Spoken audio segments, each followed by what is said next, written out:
At 10:03 a.m., on a crisp Tuesday morning, a legal courier stepped into the 30th floor lobby of Sterling Capital Partners, a place where fortunes were made and lost in the blink of an eye.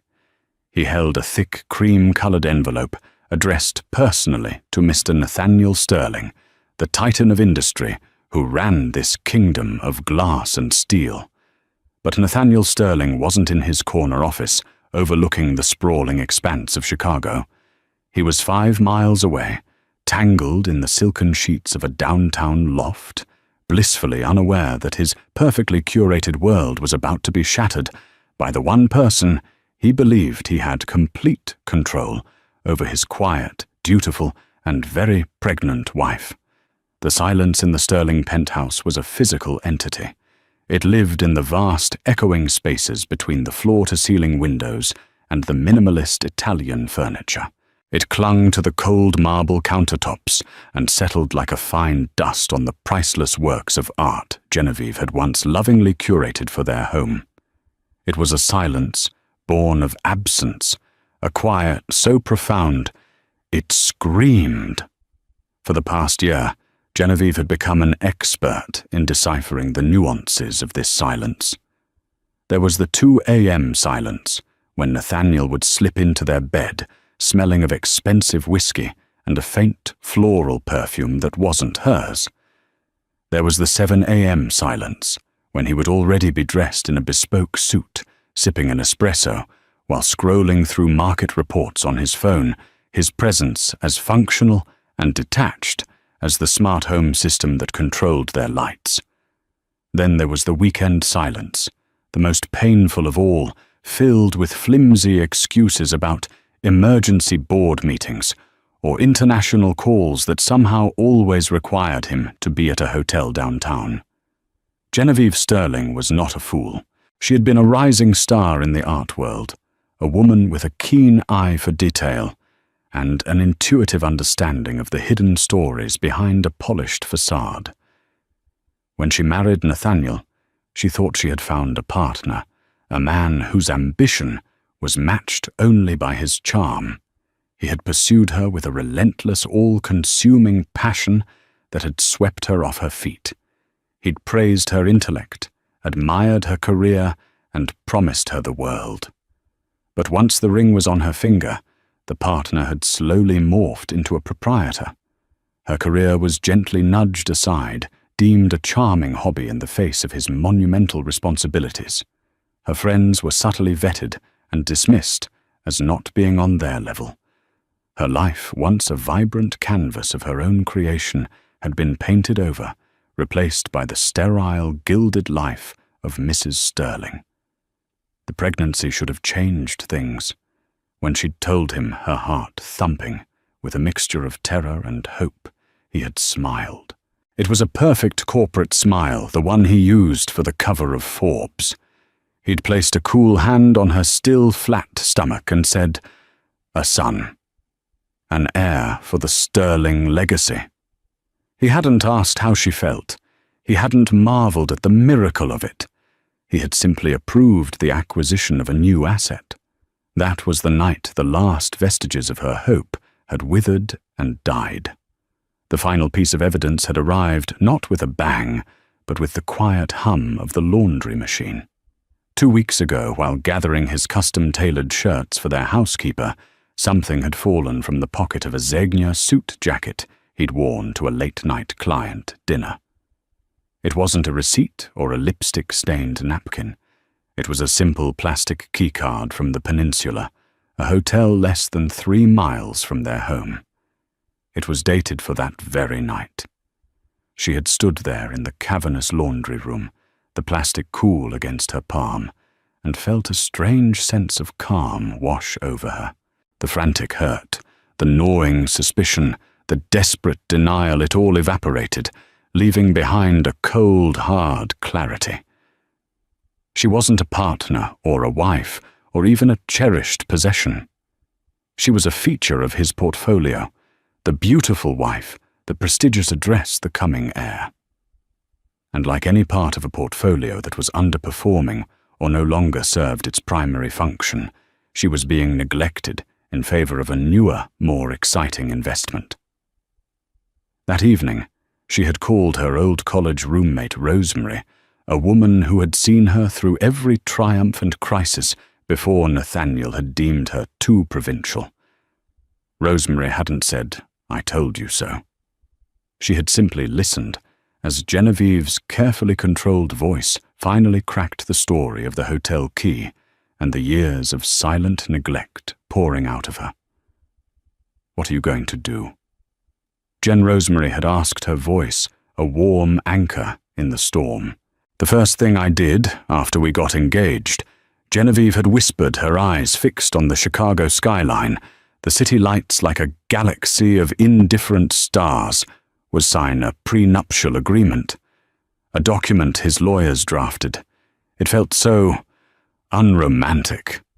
But he insisted it was just a formality, a way to protect the business for our future. And what does it say? It says that in the event of a divorce, I walk away with a one-time payment. Enough to be comfortable, but not enough to be free. It says I forfeit any claim to his business, our properties, his future earnings. It essentially says I was a temporary employee. There was a pause on the line. "That's a cage, Jen. He built you a beautiful cage." I know Genevieve said, a tear finally tracing a hot path down her cheek. But I think I've finally found the key. The next day, she had made an appointment, not with a marriage counselor, but with Audrey Hayes, a divorce attorney, whose reputation was as sharp and unforgiving as the city's winter wind. She had walked into Miss Hayes's office, the hotel key card in her purse, and laid out the entire story, from the charming courtship to the silent, lonely nights. Audrey, a woman with piercing blue eyes and a no-nonsense demeanor, had listened without interruption. When Genevieve was finished, the lawyer leaned forward. The infidelity, while emotionally devastating, is often financially irrelevant in a state with no-fault divorce, especially with a prenup this ironclad. He will see it as a minor inconvenience, pay you off and move on. To truly fight him, we need more than a hotel key. We need leverage he can't ignore. Genevieve had taken a deep breath. "I have it," she'd said, her voice steady for the first time in years. "I have something from before we were married, a secret he thinks is buried forever, a secret that proves the entire foundation of that prenup is a lie." For the next 2 weeks, Genevieve and Audrey worked in secret. They were a clandestine team gathering documents, tracing financial histories, and preparing for a war that Nathaniel Sterling didn't even know was coming. Genevieve moved like a ghost in her own home, her polite smiles and quiet demeanor, the perfect camouflage for the revolution brewing within her. She was no longer just a wife. She was a strategist. Today was the day. D-Day. Divorce Day. She had woken up at dawn, the city still cloaked in a soft grey light. Nathaniel's side of the king-sized bed was cold and undisturbed. A text from him, sent at 1:47 a.m., read, "Deal went late. Staying downtown to get an early start. Love you." The lie was so bald, so lazy, that she almost laughed. He didn't even try anymore. She had spent the morning preparing. She packed a single suitcase with essentials, sentimental items, and the files she'd need. She wrote a short, clear letter to the household staff, informing them of her extended leave of absence and ensuring they would be compensated. She transferred the funds from her personal account, the meager allowance Nathaniel provided her, into a new one under her maiden name. At 9:30 a.m., she made the final call to the legal courier service Audrey had recommended. "Yes, the package is ready for pickup," she said, her voice even. "It's for Sterling Capital Partners, 30th floor, for the personal attention of Mr. Nathaniel Sterling. It's time-sensitive." As she hung up the phone, she walked to the vast window overlooking Lake Michigan. She placed a hand on her growing belly, where her child was quietly slumbering. For months, she had felt trapped a prisoner in this opulent tower. But now, as she watched the city awaken, she felt a burgeoning sense of freedom. Nathaniel thought he was the king of his world, a master of the universe who could acquire and discard people like stocks. He believed she was his most secure asset. He was about to learn in the most public and humiliating way possible just how wrong he was. The silence in the penthouse was no longer one of suffering. It was the calm before the storm. The sunlight slanting through the blinds of the loft bedroom striped the rumpled duvet in patterns of gold and grey. Nathaniel Sterling stretched a low groan of satisfaction rumbling in his chest. This was his version of paradise. Not the sterile perfection of his penthouse, but the lived-in chaotic warmth of this space. The air smelled of expensive perfume, last night's champagne and sex. It was the scent of conquest. He rolled over, propping himself up on an elbow to look at the woman beside him. Victoria Vance. Her dark hair was a wild tangle on the pillow, her face flushed with sleep. She was sharp, ambitious, and utterly unsentimental, everything Genevieve was not. Victoria was a rising star at a rival investment bank, a shark in a designer dress who understood his world in a way his wife never could. Their affair wasn't about love, it was about combustion. It was a thrilling high-stakes game of shared ambition and calculated risk. With Victoria, he felt seen not as a husband, but as the predator he was in the boardroom. "You're staring," she murmured, her eyes still closed. "I'm admiring the view," he replied, his voice a low purr. He traced the curve of her shoulder with his finger. Victoria's eyes fluttered open. They were a cool, intelligent hazel. "Don't get poetic, Nate. It doesn't suit you." She stretched, then reached for her phone on the bedside table, her movements fluid and practiced. "Let's see how much damage the Asian markets did overnight." Nathaniel chuckled. This was why he was here. Genevieve would have asked him if he'd slept well. Victoria was already thinking about profit and loss. He mirrored her action, picking up his own phone. A cascade of notifications flooded the screen. Pre-market alerts, emails from his London office, a dozen messages on a secure messaging app. He scanned them with the practiced ease of a general reviewing battlefield reports. Everything was in its place. The world was functioning exactly as he had designed it to. He had no guilt. Guilt was a useless emotion, an anchor for the weak. He had a clear demarcation in his mind. Genevieve was his wife, the mother of his future son, the serene and elegant hostess who maintained the perfect home front. She was a vital part of the Sterling brand. Victoria was recreation, a necessary outlet for the parts of his personality that had to be suppressed in his public life. He was providing Genevieve with a life of unparalleled luxury and security. In his mind, it was a more than fair trade for his occasional indiscretions. She had everything a woman could possibly want. She had no reason to be unhappy. "Looks like we're going to have a good day," he said, swiping away a news alert. "The Fed's latest statement is dovish enough to keep the bulls running." "Good," Victoria said, not looking up from her screen. "I have a client presentation at 11. I plan on being brilliant." "You're always brilliant," he said, leaning in to kiss her neck. She tilted her head, giving him access, but her eyes remained glued to her phone. The gesture was both an invitation and a dismissal, a complexity that kept him perpetually intrigued. He got out of bed and walked to the floor-to-ceiling windows of her loft. It overlooked a different part of the city than his penthouse, a grittier, more energetic view of the urban landscape. He felt powerful, standing there naked, the master of all he surveyed. He had it all: the beautiful, compliant wife at home, the brilliant, exciting mistress in his bed, a business empire that was the envy of Wall Street, and an heir on the way.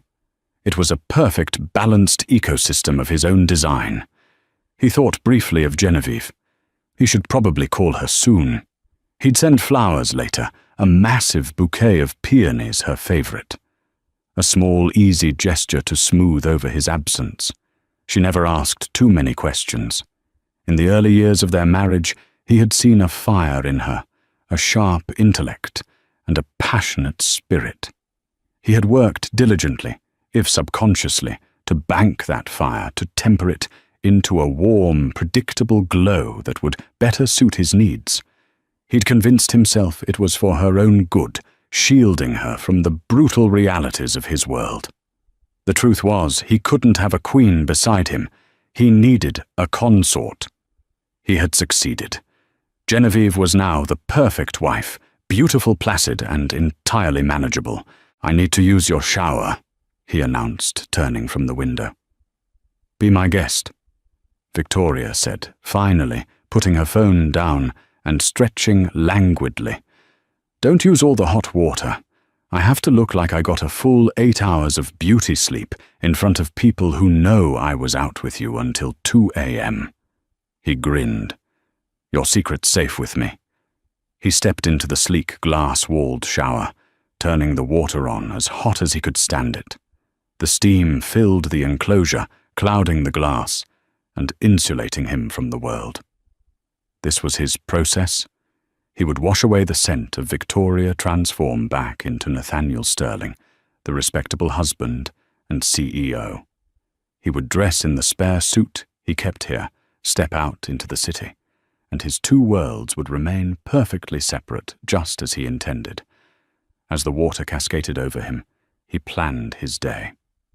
A 10:30 conference call with Tokyo, a lunch meeting to close a multi-billion-dollar acquisition, an afternoon of interviews for a new head of risk management.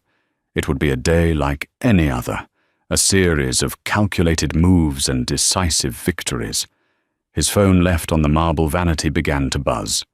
He ignored it. It was probably just his assistant Arthur with a routine query. He'd call him back when he was finished. He closed his eyes, letting the water sluice down his face. He felt invincible, untouchable. The king in his castle, blissfully unaware that a messenger was already at the gates, carrying a declaration of war he never imagined could be waged. The buzz of the phone stopped, then started again, more insistent this time. A second call from the same person always meant it was urgent. Annoyed, Nathaniel turned off the water, the sudden silence of the loft feeling strangely loud. He wrapped a towel around his waist and stepped out of the shower water, dripping onto the cool floor. He picked up the phone. 2 missed calls from Arthur Finch, his long-suffering and impeccably discreet executive assistant. As he was about to dial him back, a text message appeared on the screen. "Mr. Sterling, you need to call me. Immediately. It's an emergency." Nathaniel frowned. Arthur did not use the word emergency lightly. The last time had been when a fire alarm had forced the evacuation of their entire building. He sighed, a flicker of irritation passing through him. A crisis at the office. Well, that's what he was paid for. He dialed Arthur's number, leaning against the vanity. Victoria was in the other room, the sounds of a coffee maker gurgling to life. His perfect morning was about to be interrupted. "Arthur, what's so urgent it couldn't wait 15 minutes?" he asked, his tone clipped. Arthur's voice on the other end was strained tight with a stress Nathaniel had never heard before. "Sir, someone just arrived. A courier. They delivered a package. For you. Personal and confidential." And Nathaniel asked, impatient, "I get confidential packages all day, Arthur. Get to the point." There was a hesitant pause. "Sir, it's from the law offices of Hayes and Associates, and it was sent by Mrs. Sterling." Nathaniel felt a cold knot tighten in his stomach. Hayes and Associates. He didn't recognize the name. And Genevieve sending legal documents to his office. It made no sense. "What is it, Arthur? Some charity nonsense? A foundation proposal?" "No, sir. Arthur's voice was barely a whisper. "I've seen the heading on the top document. It's a petition, sir." The steam in the bathroom suddenly felt frigid. A deep primal sense of dread, an emotion he hadn't felt in years, began to creep up his spine. A petition for what Arthur, he demanded, his voice dangerously low. The line was silent for a beat long enough for Nathaniel to hear the panicked thumping of his own heart. A petition for dissolution of marriage. The 30th floor of Sterling Capital Partners was a testament to controlled power. The air was climate-controlled to a precise 68 degrees, smelling faintly of clean electricity and expensive paper. The dominant sounds were the quiet, rhythmic clicking of keyboards and the deferential murmur of hushed phone calls. It was a cathedral of commerce, and from his polished mahogany desk just outside the CEO's office, Arthur Finch was its high priest of access. Arthur had been Nathaniel Sterling's executive assistant for 8 years. He was a man who prided himself on his unflappability. He had handled billion-dollar wire transfers with a steady hand, juggled 5 international time zones simultaneously, and deflected calls from scorned lovers and furious rivals with the practiced grace of a seasoned diplomat. He had seen Nathaniel at his most brilliant and his most brutal. Nothing, he thought, could surprise him. The arrival of the courier was unremarkable at first. A man in a crisp uniform holding a standard legal-sized envelope and a digital scanner. "Delivery for Mr. Nathaniel Sterling," the courier said, his voice flat, personal and confidential. "Signature required." "Of course," Arthur said, reaching for his stylus. "I can sign for him." The courier shook his head. "My instructions are specific. The signature must be from Mr. Sterling or his designated representative on file." "That would be an Arthur Finch." Arthur raised an eyebrow. That was unusual. Most services were content with any signature from the executive floor. "I am Arthur Finch." He signed the scanner, and the courier handed him the envelope. It was thick, heavy, made of a creamy, expensive cardstock that felt significant to the touch. The return address was for a law firm he'd never heard of, Hayes and Associates, with an address in a boutique building on the other side of town. He placed it on his desk, intending to put it with the rest of Mr. Sterling's personal mail. But something about it felt different. The specificity of the delivery, the weight of the paper. A faint sense of unease prickled at the back of his neck. Curiosity got the better of him. The flap wasn't sealed with aggressive glue, but simply tucked in. He rationalized that it was his job to vet all incoming correspondence, to prioritize what the CEO needed to see. He carefully slid his finger under the flap and pulled out the contents. The stack of papers was an inch thick, bound by a heavy-duty staple in the top left corner. The top page was a cover letter on the same luxurious paper as the envelope. "RE petition for dissolution of marriage. Sterling Genevieve, v. Sterling Nathaniel." Arthur felt the blood drain from his face. His breath caught in his chest. He read the line again. And again. The quiet hum of the office suddenly sounded like a roaring in his ears. He quickly scanned the rest of the page. It was a brisk, formal letter from an Audrey Hayes informing Mr. Sterling that he was being served with the enclosed petition and that all future correspondence should be directed through her office. Any attempt to contact Mrs. Sterling directly would be looked upon with extreme disfavor. He fumbled with the cover letter, his hands shaking slightly, and looked at the document beneath it. The official seal of the Cook County Circuit Court was at the top. The bold, stark words seemed to leap off the page. Petition for dissolution of marriage. His mind raced. Mrs. Sterling. Quiet, graceful Mrs. Sterling, who always sent a lavish gift basket to the support staff every Christmas. Mrs. Sterling, whose soft-spoken calls he sometimes had to field when her husband was unavailable. He had always felt a pang of sympathy for her. He knew, as did most of the senior staff, about Mr. Sterling's proclivities. They were dismissed as the routine excesses of a powerful man.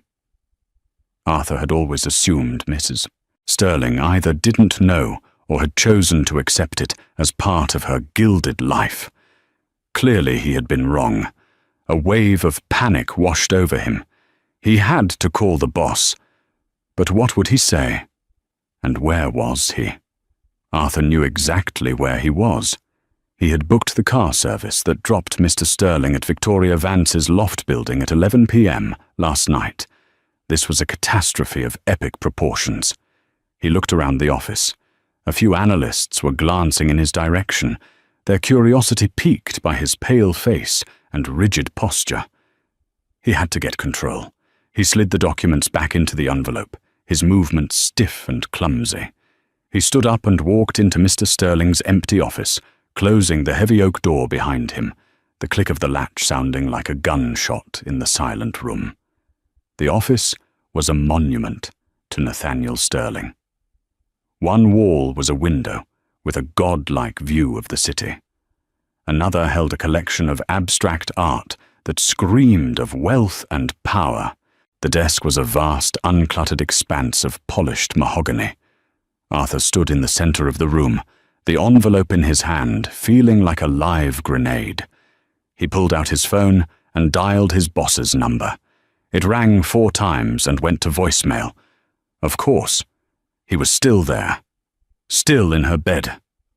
The juxtaposition of the scene, Arthur imagined the rumpled sheets, the morning light, the casual intimacy with the legal bomb in his hand, was nauseating. He hung up and called again, immediately. This was the signal. A second call meant it was an emergency. Nathaniel answered on the second ring, his voice clipped and annoyed. "Arthur, what's so urgent it couldn't wait 15 minutes?" Arthur took a shaky breath. "Sir, someone just arrived. A courier. They delivered a package. For you. Personal and confidential." He had to force the words out, and the impatience in Nathaniel's voice was like a physical blow. "I get confidential packages all day, Arthur. Get to the point." "Sir, it's from the law offices of Hayes and Associates, and it was sent by Mrs. Sterling." Arthur could hear the change in the atmosphere on the other end of the line. The casual annoyance was replaced by a tense stillness. "What is it?" "Arthur. Some charity nonsense, a foundation proposal." The denial in his boss's voice was almost pitiable. "No, Sir Arthur," said his own voice, dropping to a whisper. He felt like an executioner. "I've seen the heading on the top document. It's a petition, sir." He heard a sharp intake of breath. A petition for what, Arthur? The question was low dangerous, the voice of a cornered animal. Arthur closed his eyes. He pictured Mrs. Sterling's calm, elegant face and wondered what could have possibly pushed her to do this. He pictured his boss naked and arrogant in another woman's apartment. The scales of justice, he thought with a strange sense of detachment, were finally brutally balancing. He delivered the final blow, a petition for dissolution of marriage. For a long moment there was nothing but dead silence on the line. No rage, no denial, just a profound echoing void. Arthur could hear the faint gurgle of a coffee maker in the background, a mundane sound that was grotesquely out of place. He imagined Mr. Sterling standing there, water dripping from his body, his perfect world dissolving like sugar in the rain.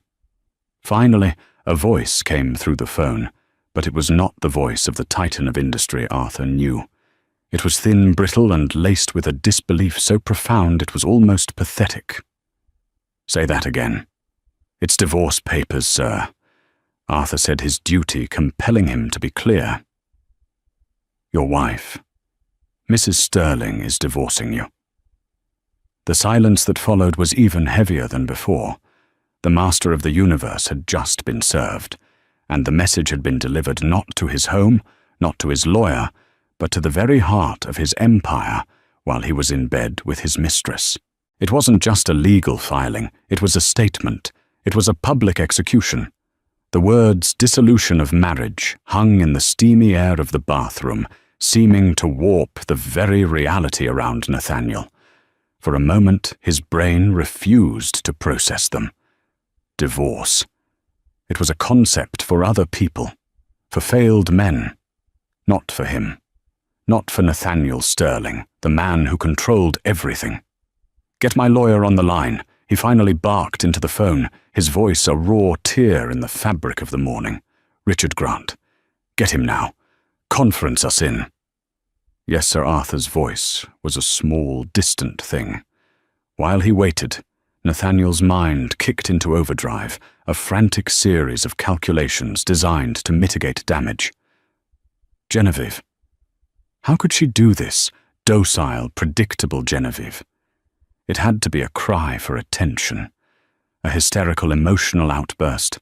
She'd found out about Victoria or one of the others, and this was her dramatic, clumsy way of lashing out. He'd smooth it over. He'd buy her a new piece of art, a ridiculously expensive necklace, promise a trip to Paris. He'd apologize with just the right amount of contrition to soothe her wounded pride. He would manage her just as he managed every other aspect of his life. "Mr. Grant is on the line," Sir Arthur announced. Nate Richard Grant's voice was deep and reassuring, the sound of eye-watering hourly rates. Arthur said it was an emergency. "My wife is divorcing me." Nathaniel said the words tasting like ash in his mouth. "She just had papers served to my office." There was a stunned pause from the veteran lawyer. "Genevieve, are you certain?" "That's what the multi-hundred-page document in my assistant's hands seems to indicate." Richard Nathaniel snapped his control, beginning to fray. "What the hell happens now? This is a nuisance. I need you to shut it down. Contact her, find out what she wants, and make it go away." "It's not that simple," Nate Richard said, his tone shifting from collegial to professional. "First, I need to see the petition. Who is her legal counsel?" "Hayes and Associates." "Audrey Hayes," Arthur supplied from the other line. Richard Grant let out a low whistle. "Audrey Hayes, Nate, this is not a nuisance. This is a 5-alarm fire. Hayes is a killer. She doesn't file for divorce unless she's planning on scorched earth warfare." A cold dread, heavier and more real than before, settled in Nathaniel's gut. This wasn't some emotional outburst. This was a calculated attack. "Just handle it," Richard Nathaniel said, trying to regain his commanding tone. "The prenup is ironclad. You wrote it yourself. She gets a payout and she disappears. That's the deal." "Let's hope so." Richard said, though his voice lacked its usual confidence. "Arthur, get a courier. I want that entire petition on my desk within the hour. Nate, do not, under any circumstances, contact Genevieve. Do not text her. Do not call her. Do not go to the penthouse. Do you understand? She's my wife. She is now the opposing party in a lawsuit represented by very serious counsel. Every word you say to her can and will be used against you. Stay put. I'll call you the second I've reviewed the documents." The line went dead. Nathaniel stood phone in hand, staring at his reflection in the fogged mirror. He looked pale, haggard. The invincible Titan was gone, replaced by a man suddenly adrift in a sea of uncertainty. Victoria appeared in the doorway, wrapped in a silk robe, a mug of coffee in her hand. "Everything okay?" "You look like you've seen a ghost. My wife is divorcing me," he said the statement, blunt and ugly. Victoria's eyebrows shot up. She took a slow sip of her coffee, her hazel eyes assessing him over the rim of the mug. There was no sympathy in her gaze, only a cool, analytical curiosity. "Well," she said, finally, "I didn't see that coming. The quiet ones are always the ones you have to watch out for." "This isn't a joke, Victoria," he growled. "I'm not joking. I'm impressed," she said, walking past him to place her mug on the counter. To serve you at the office while she knew you were with me? That's a power move. I almost have to respect it. Her detachment was infuriating. He wanted... What did he want? Comfort, reassurance. He realized with a sickening jolt that he had no idea. He had never needed comfort from anyone. What am I going to do? The question slipped out a sign of weakness he immediately regretted. Victoria turned to face him, leaning against the counter. What you always do, Nate. You'll fight. You'll throw money at it until it goes away. Her lawyer is probably some second-rate ambulance chaser looking for a quick settlement. You'll write a check, she'll sign a non-disclosure agreement, and in 6 months, this will all be a boring story you tell me over dinner. Her cynical assessment should have been reassuring, but Richard Grant's reaction to Audrey Hayes's name echoed in his mind. This is not a nuisance. This is a 5-alarm fire. He started pacing the small confines of the bathroom, his bare feet slapping against the cold marble. He felt trapped. For the first time in his adult life, he was not in control. Genevieve, his quiet, unassuming Genevieve, had seized it from him. She had chosen the time, the place, and the method of engagement. She had declared war on his terms in his territory. His phone rang again. It was Richard. "Okay, I have the petition," Richard said, his voice grim. "It's bad. How bad is she contesting the prenup?" "Oh, she's doing much more than that," Nate, the lawyer, replied. "She's not contesting it. She's claiming it's entirely invalid, fraudulently induced." Nathaniel laughed, a harsh, humorless sound. "On what grounds?" "That's insane. She claims you failed to fully disclose your financial status before the marriage, as required by law for the agreement to be valid. She alleges you willfully and deliberately hid a significant asset." Nathaniel froze, his heart hammering against his ribs. It was impossible. No one knew about that. It was a ghost from his past, a skeleton buried so deep he had almost forgotten it was there. "What asset?" he asked, his voice a hoarse whisper. "A portfolio of early-stage tech investments held in an offshore trust in the Cayman Islands," Richard read from the document. "Established 2 years before your marriage. An initial investment of $500,000, which the petition claims with supporting documentation from a forensic accountant, is now worth an estimated $80 million. The floor seemed to drop out from under him. The blood roared in his ears. He had started that fund with seed money from his first major bonus, a speculative gamble he'd wanted to keep off his official books. It was his secret weapon, his just-in-case fund, that had ballooned into a fortune.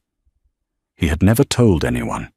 Not his partners, not his accountants, and certainly not Genevieve.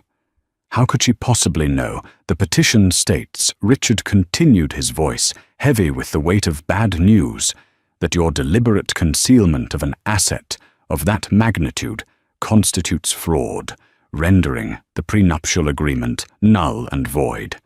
Therefore, Mrs. Sterling is petitioning for 50% of all marital assets, which her accountant values at well over $1.2 billion.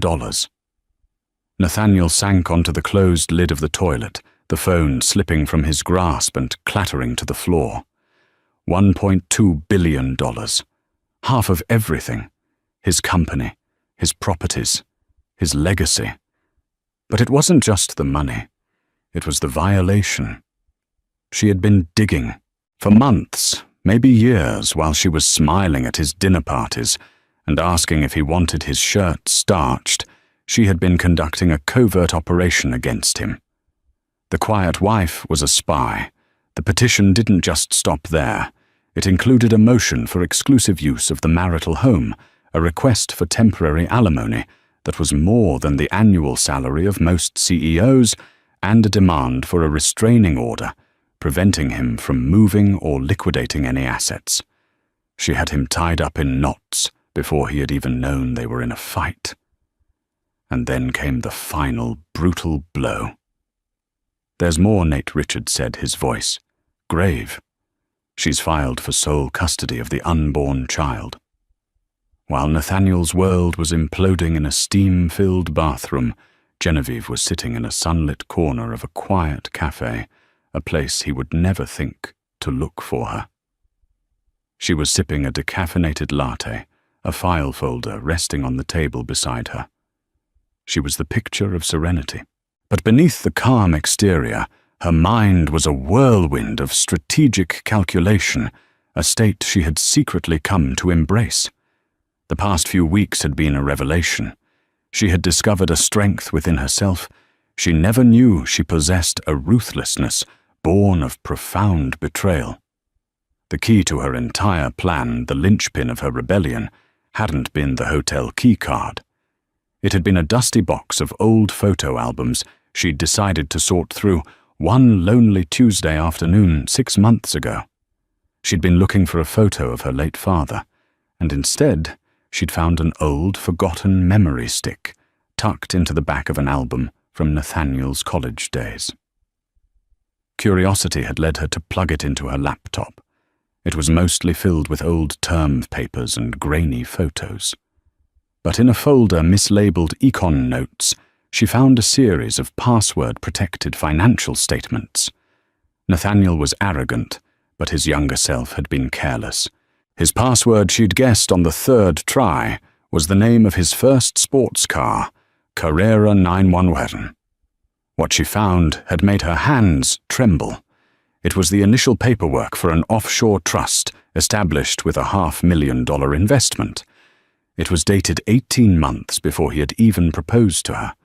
She had cross-referenced the fund names with public data and realized with a growing sense of shock that he had invested in 3 tech startups that had since become household names.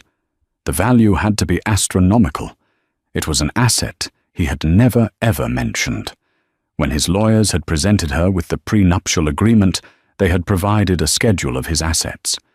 It was an impressive list. Of course, his stake in his fledgling company, his stock portfolio, a small apartment. But this offshore trust was nowhere on it. At first, she'd felt a fresh wave of hurt. The lie was so deep, so foundational. He hadn't just cheated on her during their marriage. He had defrauded her before it even began.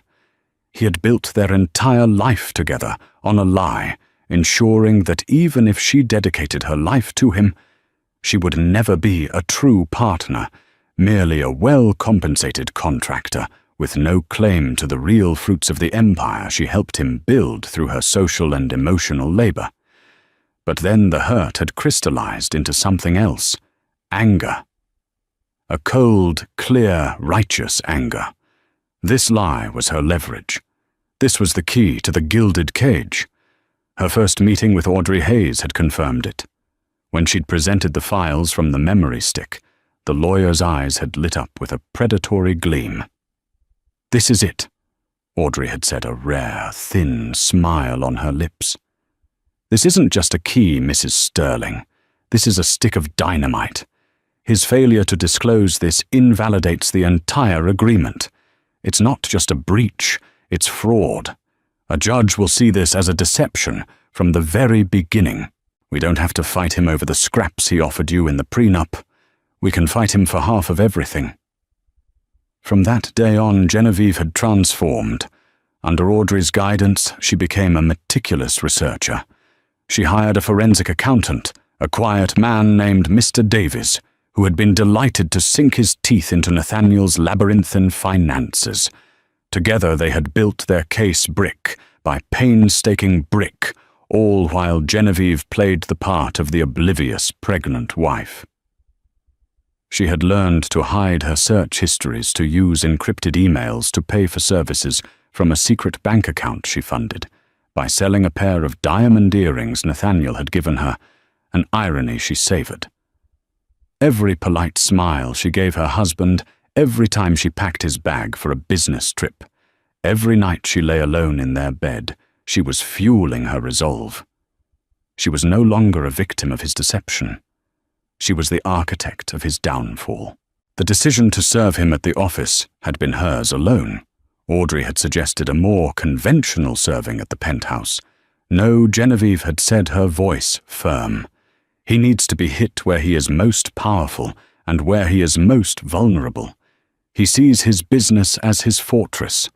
And I know where he is on Monday nights. I want the papers to arrive while he's in her bed. I want his professional world and his secret world to collide in the most public way possible. I want him to know that I see all of him and I am not afraid. Audrey had simply nodded, a look of profound respect in her eyes. Now, sitting in the cafe, Genevieve checked her watch. 10:45 a.m. By now he would know. The shockwave would have hit. The frantic calls to his lawyer would have been made. His carefully constructed world would have a hairline fracture running straight through it. Her phone buzzed with a text from Audrey. He knows. Richard Grant has been blowing up my office. They are panicking. Stand firm. Do not answer any calls from him or his family. You are in control. A deep, shuddering breath escaped her. It was done. The first move in a war she had been planning for months had been executed flawlessly. She felt a tremor of fear, a natural reaction to taking on a man as powerful as Nathaniel. But it was overshadowed by a profound sense of empowerment. She was not the fragile, dependent woman he had tried to mold her into. She was the woman who had unearthed his deepest secret and was now using it to reclaim her life and secure the future of her child. She thought of Victoria Vance. She felt no animosity towards the woman. Victoria was a symptom, not the disease. The disease was Nathaniel's arrogance, his belief that people were merely instruments for his use. Victoria, in her own way, was probably using him too. They deserved each other. Genevieve took one last sip of her latte and stood up, leaving a generous tip on the table. She walked out of the cafe and into the bustling city streets. The people rushing by had no idea that a quiet war had just been declared in the towers of wealth above them. For the first time in years, Genevieve didn't feel small or invisible in the shadow of her husband's empire. She felt like she was a part of the city's vibrant, thrumming energy. She was no longer Genevieve Sterling, the appendage. She was Genevieve Ainsworth, her maiden name, a name that felt like coming home. She was a mother-to-be, a fighter, and a free woman. The battle was just beginning, but she had already won the most important victory she had found herself again. 6 months later, the crisp autumn air had given way to the biting cold of a Chicago winter. The city was dusted with a fine layer of snow, making the world seem quieter, cleaner. Genevieve stood in the nursery of her new home, a charming, light-filled brownstone in Lincoln Park that she had bought with the first disbursement from her settlement. The divorce had not been a prolonged, ugly war.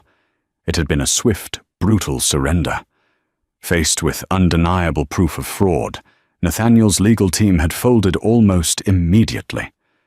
Richard Grant, knowing a public court battle would not only expose Nathaniel's deception, but also likely trigger a review by the SEC, had advised his client to settle.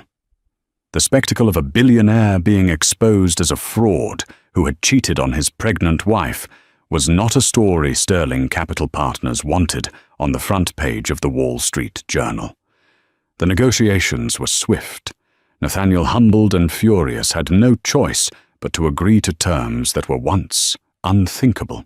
Genevieve received a settlement so substantial it guaranteed not only her own financial independence for the rest of her life, but that of her child and her child's children.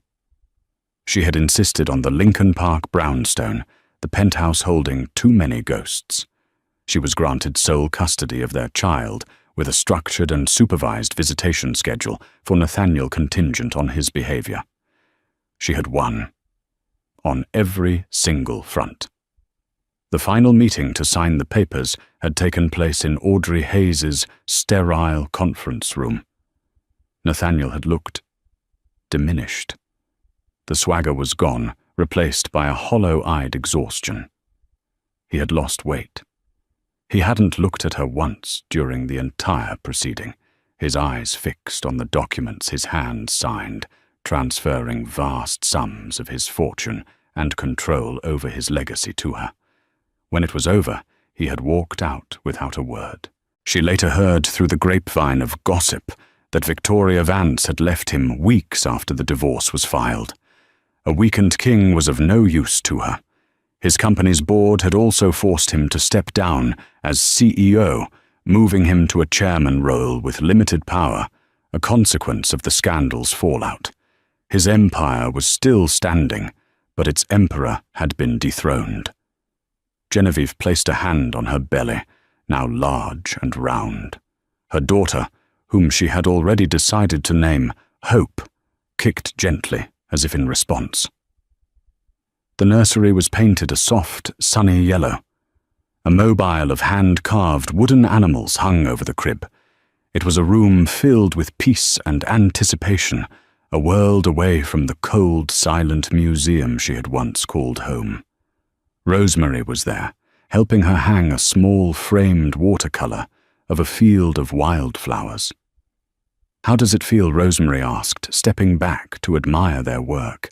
To be on the other side of it all, Genevieve looked around the room at the life she was building, a life based not on acquisition, but on love. "It feels quiet," she said, a small smile on her face.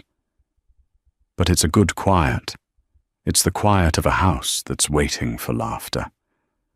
She sometimes thought of Nathaniel not with anger or bitterness anymore, but with a kind of detached pity. He had been so obsessed with building a legacy of wealth and power that he had failed to build a life. He had collected things, companies, properties, art, even a wife, but he had never truly valued them. His legacy, he was now learning, was not the number in his bank account, but the consequences of his actions. He had his fortune, but he had lost his family before it had even begun. Her legacy, she thought, was right here, in this peaceful room, in the gentle kick of her unborn child. It wouldn't be a legacy etched onto the sides of buildings, but one written in bedtime stories and first steps. A package had arrived for her that morning. It was from a gallery she used to work with. Inside was a small, beautiful sculpture by an emerging artist she had championed years ago. The note simply read, "We heard you were back." The art world missed you. She had cried not from sadness, but from a profound sense of return. The life she had given up was slowly, piece by piece, coming back to her, and it was weaving itself into the new life she was creating. She was not just a mother-to-be. She was a curator, an investor in beauty and talent, a friend, a woman standing on her own 2 feet. Nathaniel had thought he was taking a calculated risk, managing his assets and his women in separate, neat columns. But he had made one fatal miscalculation. He had never truly looked at his wife. He had seen a beautiful, placid object he owned, and in doing so had missed the intelligent, resilient, and formidable woman who was simply waiting for the right moment to burn his kingdom to the ground and build a better one for herself from the ashes. As the winter sun streamed through the nursery window, Genevieve knew with absolute certainty that her future was infinitely brighter and her legacy infinitely richer than the one she had left behind. That's the incredible story of how one woman, pushed to the edge, refused to be a footnote in her husband's life story, and instead became the author of her own. It's a powerful reminder that true strength isn't always loud. Sometimes it's the quiet, meticulous planning that brings an empire to its knees. Genevieve didn't just walk away. She reclaimed her power, her identity, and her future, proving that underestimating the person beside you can be the most costly mistake of all. What do you think of Genevieve's strategy? Was it a masterclass in justice or a cold, calculated revenge? Let us know your thoughts in the comments below. We read every single one. If this story moved, you please give this video a thumbs up and share it with someone who loves a story of triumph and empowerment. And don't forget to subscribe and hit that notification bell so you never miss another real-life drama. Thanks for listening.